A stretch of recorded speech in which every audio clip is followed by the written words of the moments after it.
importante para el sistema inmunológico, el timo. El timo junto al bazo son, digamos, las dos partes generales, la capitanía general, llamo yo, del sistema de defensa. Muy irradiado e irrigado también por el sistema linfático, que es la zona de bombeo donde trabajaríamos ahora, donde vamos a trabajar a continuación. El timo, que es una membranita muy pequeñita en forma de pera y está justamente detrás del esternón, esas capacidades de movimiento del esternón nos va a ser muy importante para que el timo haga su función inmunológica de una forma cuasi perfecta o perfecta. Entonces, cuando ya tenemos todo el movimiento fascial, todo el movimiento osteoarticular, vamos a ver el movimiento orgánico, que en vídeo anterior veíamos cómo trabajábamos, abriendo el diafragma, etc. Bueno, pues ahora directamente ya, una vez tenemos todas las estructuras ágiles y movibles, vamos a hacer ciertos tipos de movimientos y presiones respiratorias sobre el proceso de bombeo linfático para que vaya alimentando al timo, que luego veremos la relación que tiene otra vez a nivel osteoarticular por arriba a las clavículas, también a la glándula tiroides y también a la cricoides, que vamos a ir analizando parte por parte. Entonces, por encima del pecho y en la posición en la que estoy yo ahora mismo, lo que vamos a buscar otra vez es el movimiento fisiológico de inspiración y de expiración, pero ahora lo vamos a hacer de una forma exagerada. Quiero decir que como vamos a bombear, es decir, vamos a actuar sobre el sistema linfático, la respiración es agresiva. Es una toma muy rápida por la nariz y es una expulsión, una exhalación muy rápida por la boca. Es un... Y ahí es cuando nosotros vamos trabajando en el movimiento, como hemos hecho hasta ahora, semidirecto, en el movimiento de inspiración acompañamos, de expiración empujamos, pero va a ser mucho más agresivo, va a ser más fuerte, nunca doloroso. Y en una última inspiración, en esa rapidez, nosotros rápidamente vamos a soltar las manos para que haya un impacto de movimiento sobre el sistema linfático, pero además también vamos a producir una respuesta rápida del sistema neurovegetativo en su parte parasimpática. Esto va a regular y va a relajar todas esas estructuras para que, insisto una vez más, tengamos un puntito más de inflexión en nuestro sistema de defensa. Ahí donde actúa la osteopatía desde el punto de vista inmunológico. Entonces, vamos a ir acompañando e insistimos en que la respiración va a ser muy rápida y que la expiración va a ser muy rápida. Entonces, vamos a tomar aire, vamos a soltar. Eso es. Vamos a mantener ahora nosotros ahí en la siguiente respiración agresiva. Inspiramos, soltamos y ahora vamos a soltar de repente. Inspiramos, eso es, soltamos. Muy bien, perfecto. Ahí tenemos la respuesta neurovegetativa, que si apuramos un poquito con buena luz como la que tenemos ahora, vemos como la zona se queda rosadita, rosada, es decir, bien alimentada, bien oxigenada. Ahí tenemos buena sangre arterial, ahí tenemos una buena reabsorción en el timo de la linfa y además tenemos limpio todo el tóxico a través de la expulsión en la respiración y suelter final, limpio por la absorción bajo la clavícula, especialmente derecha, del sistema venoso. Limpia toda la zona. Vamos a ir a continuación a buscar otros elementos. Elementos, por ejemplo, como la glándula tiroidea. Es una glándula pequeñita donde aquí pues, se segrega todos los procesos orgánicos para mantener una producción estable de todo aquello. No vamos a entrar ahora en la fisiología de la tiroides porque es realmente larga, técnica y nos perderíamos. Estamos buscando el proceso inmunológico a través de la biomecánica. Entonces, localizando bien justamente por encima de la parte interna de las clavículas, las apéndices vermiculares, poquito por encima tenemos como un muellecito, un colchoncito que sube-baja perfectamente. Si cerramos nos encontramos con la glándula. Muy importante en esta operación no presionar demasiado porque podríamos tener alguna alteración de la T1, T2, etcétera, donde si hay una persona que sea incluso hiper o hipotiroidismo, alteraríamos todo el proceso. Y lo que queremos es, bueno, sí, alterarlo, pero de una forma positiva, ¿eh? Luego veríamos los niveles incluso en las analíticas sanguíneas. ¿Cómo es posible que hubiera alguna variación si la analítica fuese entre 3 y 7 días después de las operaciones osteopáticas? Entonces, buscando la glándula tiroidea, su movimiento prácticamente en la respiración va a ser lateral, hacia un lado, hacia otro lado, hacia la izquierda, hacia la derecha, pero también hay un pequeño movimiento de flexoextensión en el cual nosotros no nos vamos a fijar demasiado. Queremos, digámoslo de alguna forma, centrarlo, que haya un buen movimiento en lateralización derecha y en lateralización izquierda. A partir de aquí, sus bandas de reabsorción van a ser mucho más efectivas. No quiero decir con esto que en esta producción de movimiento o de manipulación osteopática nosotros vamos a resolver un problema de hiper o hipotiroidismo, de ninguna de las maneras. Esto ya es un proceso donde el endocrino tendrá que valorar cuáles son los efectos como elemento complementario de la osteopatía, básicamente. Con lo cual es muy importante que el endocrino, si hay un problema tiroideo, tenga constancia de que hay un tratamiento osteopático. Entonces, vamos a buscar el movimiento de lateralización con la respiración. Vamos a inspirar, tomar aire y vamos viendo por encima de las clavículas cuál va siendo el movimiento. Y soltamos. Vale, respiración normal. Aquí el movimiento aparentemente va siendo normal, ¿de acuerdo? Pero lo que vamos a hacer es producir la tensión a nivel de la glándula, tanto llevándola hacia el lado izquierdo, apoyándonos en la pared derecha de la glándula. Si esta es la glándula tiroidea, vamos a apoyarnos en su lado derecho para empujar a un lado, y luego en la otra palma, en la otra parte de la glándula, hacia el lado izquierdo. Entonces buscamos otra vez la posición de la glándula tiroides y vamos a empujar hacia el lado izquierdo, muy suave, y hacia el lado derecho. No hace falta un empuje agresivo, sino muy suavecito, en el contacto. Vemos cómo se va moviendo a un lado y otro lado. ¿Qué ocurriría si en el caso de que estuviese lesionado, tendríamos nosotros que actuar nuevamente manipulaciones semidirectas para movilizar a un lado y a otro lado? Yo le aplicaría en este caso incluso una técnica osteopática indirecta. ¿Cuál es la indirecta? Irnos al lado de la lesión y luego empujar hacia el lado de la corrección. Me explico. Si imaginamos que tiene un bloqueo hacia el lado derecho, es decir, va bien hacia la derecha, pero se queda ahí bloqueada. Entonces, lo que haríamos es un trabajo de empuje hacia el punto de la lesión, es decir, iríamos a buscar algún grado más de lesión para que posteriormente la manipulación osteopática, la corrección, fuera al lado contrario, es decir, que tuviera un punto mayor de inflexión para que nos dejara mejor movilidad. Esto lo repetiríamos 2, 3, 4 veces hasta que comprobáramos el buen movimiento. Por encima tenemos el cricoides. El cricoides va a depender más del movimiento del tiroides, del esófago y del ioides, donde nos vamos a ir y ya entramos otra vez en hueso. El ioides, que tiene que ver con el movimiento hacia atrás de la tercera vértebra cervical.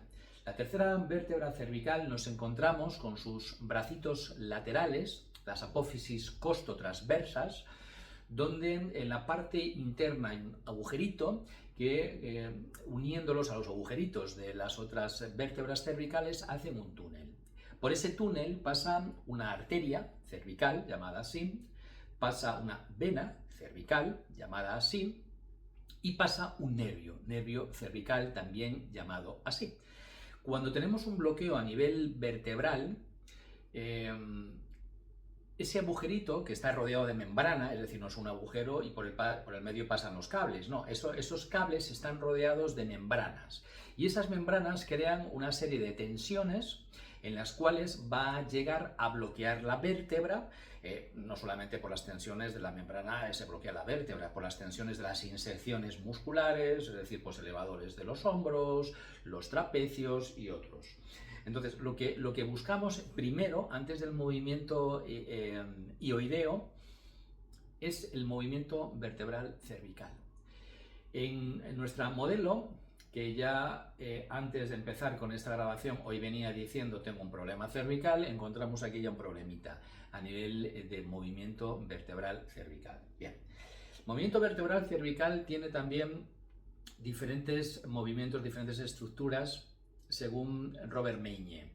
El movimiento es de lateralización a un lado y otro lado, de rotación a un lado y a otro lado, y de la flexo-extensión.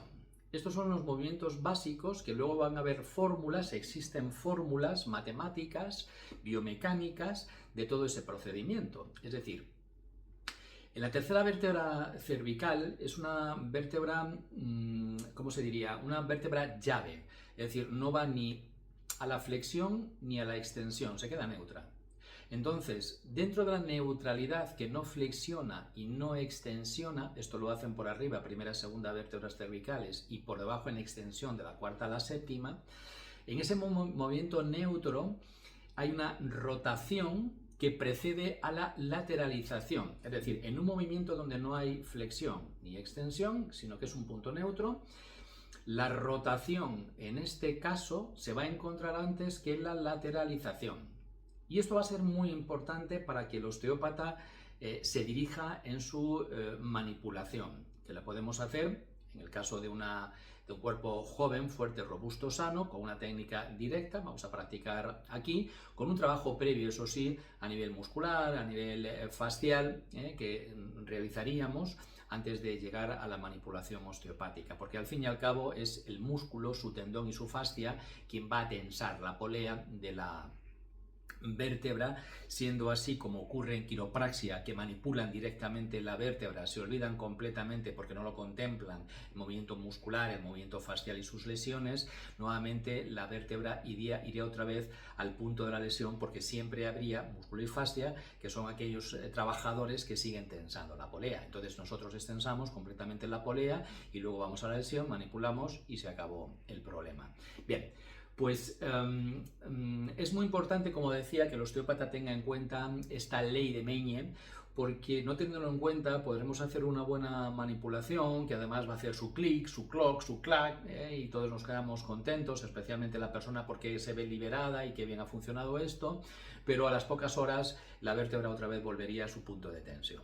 Entonces, vamos a buscar bajo esos parámetros cuáles son las lesiones, tanto en rotación y lateralización, que tiene, por ejemplo, en este caso, nuestra joven modelo.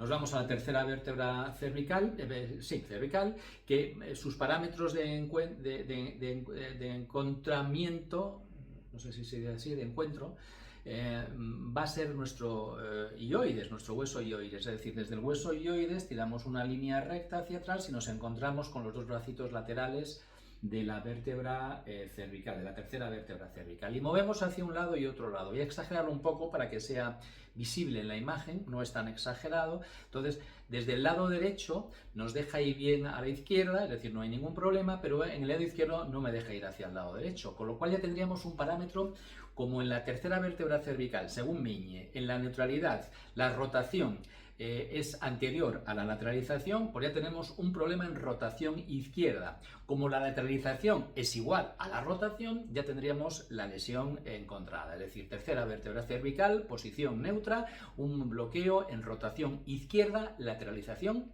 izquierda, del mismo lado. Bueno, los parámetros de movilidad, de manipulación, serían justamente los contrarios. Si hacemos una técnica semidirecta o indirecta, tal y como hemos explicado en todo el trabajo que hemos hecho tanto costal, external, decíamos que se hacía también a nivel tiroideo, pues aquí haríamos exactamente lo mismo, es decir, un movimiento de presión hacia el lado izquierdo, hacia el movimiento de lesión, el no movimiento, y posteriormente, cuando lo repitamos 2 o 3 veces, que tenemos un movimiento exagerado de lesión, volveríamos otra vez a trabajar al sistema de corrección. En una técnica directa es mucho más rápido, igual de efectivo si se quiere, pero de mucho más impacto. Corto recorrido, amplio impacto. Eso es la manipulación directa. Vamos a hacer un poquito de movimiento primero a nivel de muscular, a nivel de la fascia, meter sangre oxigenadita, quitar las tensiones musculares, fasciales, a nivel de hombro, estoy en la parte trasera, especialmente con mis pulgares, pero por la parte delantera, alrededor de la clavícula, estoy con mis manos y mis dedos. Sería conveniente, en el caso ya que tengamos toda la estructura relajada, buscar los diferentes puntos de lesión, luego lo haremos fuera de cámara, y para que sea efectiva nuestra manipulación. La manipulación ahora va a tener efecto, pero como he dicho anteriormente, no queremos ser quiroprácticos, sino queremos ser osteópatas, es decir, trabajar bien las lesiones que están produciendo el bloqueo a nivel vertebral. Una vez realizado ahora este tipo de trabajo, por ejemplo, que estamos haciendo ahora mismo, es el mismo que hace el osteópata deportivo en una cancha de tenis, en un partido de la ATP, ¿no?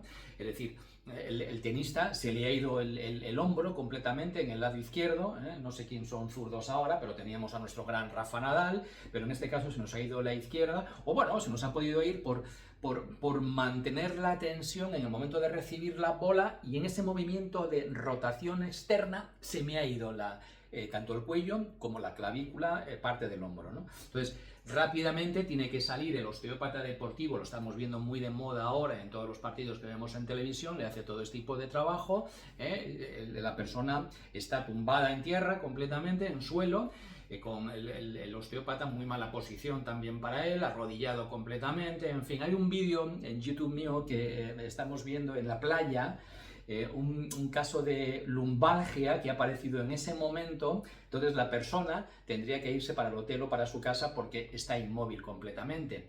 Teniendo un osteópata pululando, pues vemos, es un vídeo, está colgado ahí en el canal de YouTube, lo podéis ver, cómo se actúa rápidamente sobre la persona en diferentes puntos. Estamos unos 10, 12, 15 minutitos, se manipula y la persona vuelve otra vez a levantarse para seguir disfrutando de su día de playa. Luego ya días posteriores tendríamos que meternos en gabinete para hacer ya trabajos amplios de qué es lo que le ha llevado, porque probablemente sea una lesión antigua, que es lo que le ha llevado en un momento de estar relajado en la playa, querer levantarse y no poder, ¿no?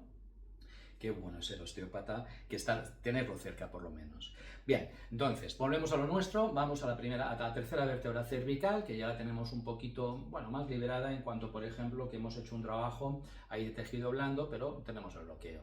Entonces, en esta posición ponemos una camilla recta, si es posible un poquito, en este caso se puede, más baja de la altura longitudinal del cuerpo.